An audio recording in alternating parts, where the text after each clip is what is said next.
విను.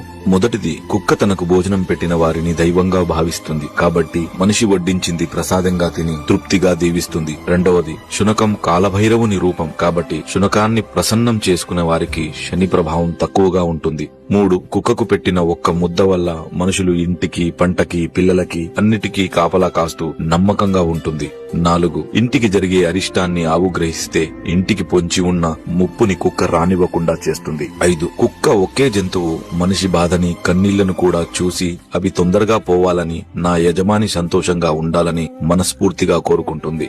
6, ఇంట్లో వాళ్ళు బయటికి వెళ్లేటప్పుడు బాధపడుతూ తిరిగి వచ్చాక ఎంతో సంతోషపడే ఏకైక జంతువు కుక్క మాత్రమే. 7, ప్రాణం పోసిన కన్నపుల్లలు పట్టించుకోకపోయినా పట్టెడు అన్నం పెట్టిన యజమాని కోసం ప్రాణాలైనా ఇవ్వడానికి సిద్ధపడుతుంది. 8, చివరగా కుక్క ఏడ్చిన ఊరు, ఎద్దు ఏడ్చిన వ్యవసాయం, ఆడది ఏడ్చిన ఇల్లు ఎప్పటికీ నిలవదని ఊరికే అనలేదు శునకమా అన్న విషయం